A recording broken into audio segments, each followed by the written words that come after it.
안녕하세요. 정보통신정책연구원의 조성은입니다. 이번 영상에서는 마이데이터에 대해 간단하게 살펴보겠습니다. 마이데이터가 무엇이고 국내 마이데이터 논의는 어느 수준에 있으며 앞으로 이 마이데이터를 사회에 정착시키기 위한 과제는 무엇인지를 짧은 시간에 다룰 예정입니다. 마이데이터가 무엇인지 정의 내리기는 사실 쉽지 않습니다. 마이데이터는 2011년 영국 정부가 제안하고 민간의 자발적 참여 형식으로 시작된 프로젝트 이름이었는데요. 여전히 제도 및 실천 모델이 완전히 정립되지 않은 신개념으로 남아 있습니다.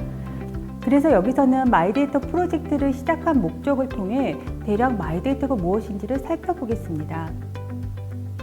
먼저 마이데이터가 새로운 정책 이슈로 떠오르게 된 계기를 보면요. 데이터 경제 시대에서의 기업 간 균형 발전과 데이터 산업 활성화가 주된 목적이었습니다. ICT 발전과 급속한 디지털 전환으로 데이터의 무한 생성 시대가 도래했고 데이터 기반 산업이 국가 성장의 핵심이 될 것으로 전망되었습니다. 그러나 모든 기업이 데이터를 보유하거나 활용하는 것이 아니었고 소수의 기업이 데이터를 독점하는 경향이 두드러졌습니다. 이 지점에서 데이터 독점을 완화해야 할 정책적 수요가 발생합니다. 데이터를 보유하지 못한 기업이라도 데이터 기반 비즈니스 모델을 개발하고 신산업에 진출할 기회를 제공해야 하는 것이죠. 그러나 데이터 보유 기업이 4차 산업혁명 시대의 중요한 자산인 데이터를 그냥 제공하지는 않을 것입니다.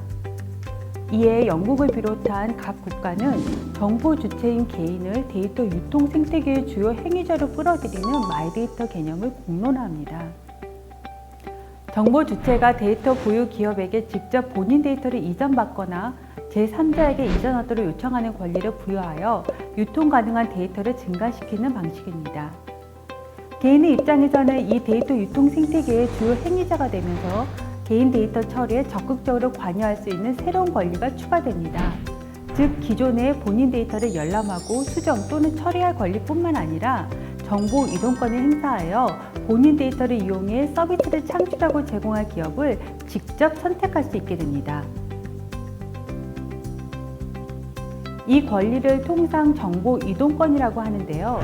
대표적으로 유럽연합의 일반 데이터 보호 규정, 즉 GDPR에서 이 권리를 보장하고 있고 우리나라의 경우 올해 초에 통과된 신용정보법 개정안에 개인 신용정보 전송 요구권으로 부분적으로나마 신설되었습니다. 그 밖에 데이터 산업 활성화를 꾀하는 여러 국가에서 정보 이동권이 검토되고 있습니다. 마이데이터 생태계는 활용 가능한 개인 데이터를 시장에 유통시키는 것뿐만 아니라 데이터 결합을 용이하게 하여 가치 창출에 기여합니다. 개인이 하나의 관리 계정을 개설해서 여러 정보 소스에 흩어져 있는 개인 데이터를 이 관리 계정에서 통합 관리하고 특정 목적을 위해 각 정보 소스의 데이터를 결합, 활용할 수 있게 허용하는 등의 정보 처리 행위를 할 수 있고 여기에서 새로운 데이터 가치가 창출될 수 있습니다.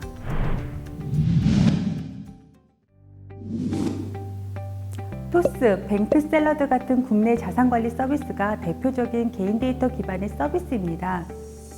해당 서비스에서 계정을 생성한 개인은 본인의 저축, 대출, 투자, 소비 등 다양한 자산관리 정보를 한눈에 파악할 뿐만 아니라 본인의 소비 패턴이나 투자 성향에 대한 정보나 맞춤형 금융상품을 추천받을 수 있습니다. 이 두 서비스는 사실 마이데이터가 아직 제도적으로 확립되기 전에 시작한 서비스로서 마이데이터의 일부만 실현하고 있습니다. 먼저 기업과 업무 협의가 끝난 상태에서 개인은 서비스 이용을 위해 본인 데이터를 이용하는 데 동의하는 것에 불과하였습니다. 기존의 기업이 개인정보를 이용하던 절차와 크게 다르지 않았죠. 정보 이동권과 함께 마이데이터가 활성화되면 개인은 수동적으로 동의하는 데 그치는 것이 아니라 필요에 따라 서비스 기업이 보유하고 있는 본인 데이터의 열람과 보유, 이동을 능동적으로 요청할 수 있습니다. 이에 따라 데이터를 활용하려는 기업은 데이터 보유 기업과의 업무 협의보다는 고객 당사자의 의사결정을 더 우선으로 생각하게 됩니다. 개인은 데이터 유통의 능동적 행위자가 되는 동시에 소비자로서의 권리도 더 보장받는 셈이죠. 다음으로 국내 상황을 짧게 말씀드리면 마이데이터는 이제 사회적 논의가 시작된 단계입니다. 올해 초 데이터 3법이 통과되면서 특히 금융 분야에서의 마이데이터 산업 본격화에 대한 기대가 높아졌습니다. 그러나 마이데이터 개념이 제대로 실현될지는 두고 봐야 합니다. 아직은 개인의 역할이 동의의사함을 표하는 수동적 행위자에 그치는 경우가 대부분이기 때문입니다. 과기정통부에서는 2017년부터 마이데이터를 추진하고 있습니다. 중장기 과제로 제도 마련과 함께 시범 사업을 실시하여 마이데이터의 모범 사례를 만들어내고자 하는데요. 올해 2차 시범 사업이 수행되고 있습니다. 디지털 시대의 마이데이터가 새로운 사회 제도를 정착하기 위해서는 아직 해결해야 될 과제가 있습니다. 우선 마이데이터의 법적 근거가 되는 정보 이동권이 개인정보보호법제에 신설될 필요가 있습니다. 현재 신용정보법의 전송 요구권은 개인정보 중에서도 개인 신용정보에 한하고 전송을 요구할 대상 기업도 신용정보를 처리하는 기관으로 제한하고 있습니다. 이는 정보 주체의 마이데이터 활용 선택권을 제한할 뿐만 아니라 다른 분야의 마이데이터 구현이나 분야 간 데이터 융합으로의 확장을 제한합니다. 따라서 정보 이동권이 일반법으로 규정될 필요가 있습니다. 둘째, 마이데이터 서비스의 모범 사례를 축적하고 홍보할 필요가 있습니다. 서비스를 받고 싶은 개인 데이터 기반의 서비스 모델이 확실해야 개인의 능동적 참여를 기대할 수 있기 때문입니다. 실제 여러 실증 조사에서 개인 데이터 기반의 서비스에 대한 기대감이 높게 나타나고 있는데요. 따라서 사업화의 가능성도 높다고 생각할 수 있습니다. 셋째, 개인정보 자기결정권을 실질적으로 행사할 수 있는 개인정보 관리 서비스가 필요합니다. 개인 데이터 저장소로도 불리는데요. 다시 아까 예로 든 토스나 뱅크샐러드로 돌아가 보면요.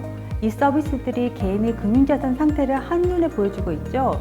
이렇듯이 개인 데이터 현황을 한눈에 보여주고 개인이 직접 자기 정보를 통제할 수 있는 서비스를 상상해 보면 됩니다. 이 서비스 툴을 통해서 개인은 현행법에 보장되어 있는 권리인 개인정보의 열람, 정정, 처리 등의 권리뿐만 아니라 정보 이동권을 쉽게 행사할 수 있게 됩니다. 그리고 사회는 시장 및 일자리 확대라는 효과도 달성할 수 있게 됩니다. 마지막으로 마이데이터 생태계의 주요 행위자인 기업과 개인의 태도 그리고 인식 변화가 필요합니다. 데이터 유통 생태계에 개인이 능동적으로 참여한다는 것은 새로운 개념이거든요. 그만큼 사고의 전환이 필요합니다. 이는 단시일 내에 해결될 문제가 아닙니다. 충분한 시간을 가지고 필요한 제도와 기술적 인프라를 점진적으로 구현해 나갈 필요가 있습니다. 그리고 이미 그 움직임은 시작되었습니다.